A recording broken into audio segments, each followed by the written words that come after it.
tv.jus, canal aberto com a justiça. Olá, quarta-feira, 19 de junho, começa agora mais uma edição da TV.jus. Presidente do TJ se reúne com o Defensor Público-Geral do Estado. E trazermos algumas questões que precisamos enfrentá-las. Audiência no Lar da Criança. Justiça analisa os casos de menores que podem ser reinseridos no ambiente familiar. Ouvindo as crianças, os pais, os pretensos guardiões. E em uma reportagem especial, nós vamos mostrar como funciona o Tribunal Eclesiástico dentro das igrejas católicas, criado para proteger principalmente a união de um casal. Esse é o nosso objetivo primeiro, é tentar salvar a família. Os detalhes você acompanha na TV.jus, canal aberto com a justiça. Presidente do Tribunal de Justiça recebe a visita do representante da Defensoria Pública de Mato Grosso. A reunião foi realizada no gabinete da presidência do TJ.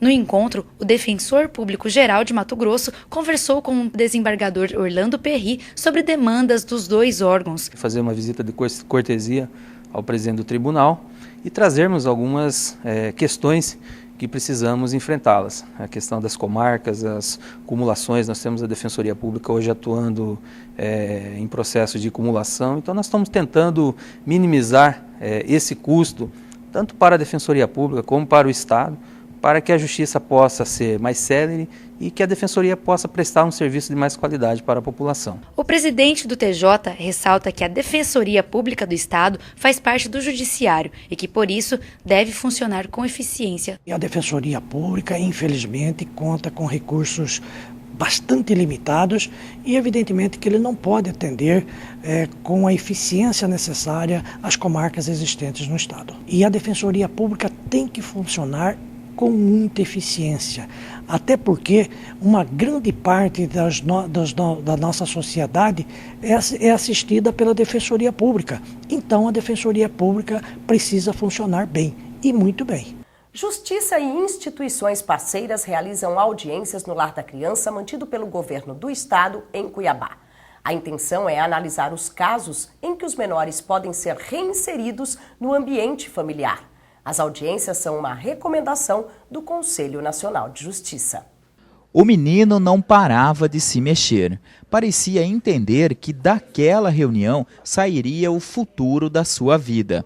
Além da criança, participam representantes do Ministério Público, Defensoria, auxiliares da Justiça e a juíza, que só decide depois de analisar com cuidado cada caso. Ouvindo as crianças, os pais, os pretensos guardiões, na possibilidade de reintegração, verificando a possibilidade de reintegração e reavaliando cada um dos processos. Em 3 dias, serão realizadas 80 audiências dentro do próprio Lar da Criança, que pertence ao governo do estado.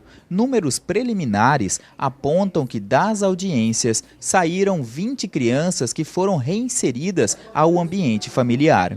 Atualmente o lar está superlotado de crianças. Vivem por aqui 146 meninos e meninas de Cuiabá e também de Várzea Grande. A maioria das crianças foi abrigada pela instituição após ter sido abandonada nas ruas por pais usuários de drogas. São todos voltados a essa questão de negligência, abandono em razão da drogadição dos pais. Os pais estão precisando de cuidados como usuários de substância entorpecente que são e não têm condições momentâneas de cuidar dos próprios filhos. O menino da audiência já foi para a casa dos parentes e a audiência cumpriu um dos objetivos, que é reduzir o tempo que a criança fica na casa acolhedora. Nós damos sempre a preferência oitiva dela, Então, a partir dos 3 anos, 4 anos, nós já temos toda aquela sensibilidade no sentido de ouvir o que ela tem para dizer e extrair dela o máximo de informações possíveis. Depois, a pessoa que deu origem ou deu causa ao acolhimento, Saber também as razões, ouvi-la, verificar quais são as dificuldades que ela teve no trato, nos cuidados com a criança. E depois, então, o pretenso guardião, o pretenso casal que vai ficar com a criança, seja da família extensa ou não. Conciliar, decidir e julgar. Essas são as principais funções dos tribunais em todo o país. E a a Igreja Católica também instituiu um tribunal especial que tem a finalidade de defender e garantir a indissolução da família. É o Tribunal Eclesiástico, que você vai conhecer agora em uma reportagem especial de Liana de Menezes. Enquanto a justiça comum no Brasil se apoia no Código Civil, no Código Penal e na Constituição, a justiça eclesiástica tem como literatura base o Código do Direito Canônico. Embora a forma de atuar dos tribunais caminhem próximas, nenhum tribunal eclesiástico tem o caráter estatal. O assunto ainda não ganhou as ruas e as opiniões se dividem. Deve ser da igreja, né? Mas eu não tenho a menor ideia. É o tribunal da igreja, onde tem os bispos, o clero em si. Não sei o que isso significa, não. Eclesiástico é um tribunal que resolve os problemas da igreja, né?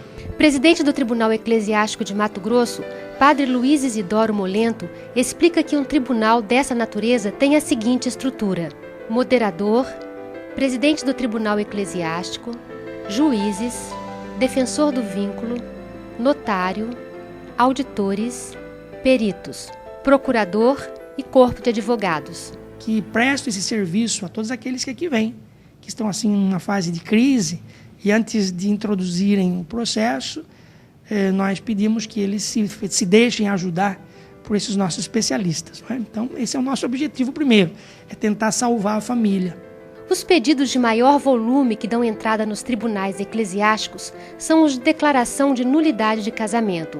Para os católicos, o matrimônio é indissolúvel, mas é possível declará-lo nulo, como explica o Padre Isidoro.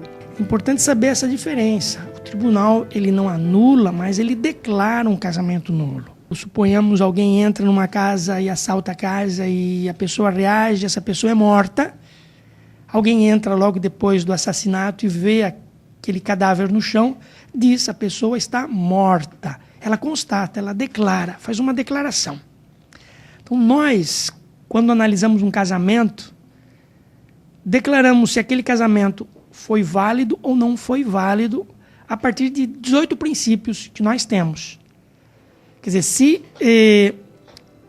a vida dos dois incorreu em alguma falha muito séria, que seria uma desses 18 princípios, nós podemos declarar, dizer que o casamento, de fato, nunca existiu ou não valeu por um vício, por um problema sério que tenha acontecido. No Estado, continua o vigário judicial, o tribunal é interdiocesano, ou seja, possui 10 câmaras que funcionam como polos, atendendo as regiões de Barra do Garças, Cuiabá, Diamantino, Guiratinga, Juína, Paranatinga, Rondonópolis, São Félix do Araguaia, São Luís de Cáceres e Sinop. Desde que foi instalado em Mato Grosso em 2011, são 117 processos tramitando na Justiça Eclesiástica. Desses, 6 estão na segunda instância e 3 já foram concluídos. Por conta do tamanho do Estado, um processo costuma levar de 1 a 3 anos na primeira instância. Depois, ele vai para a segunda instância, onde fica de 3 a 6 meses, quando então ele é homologado. Isso se as partes não quiserem recorrer à rota romana, onde o Papa é o juiz supremo. O nosso tribunal ele tem 2 anos e meio.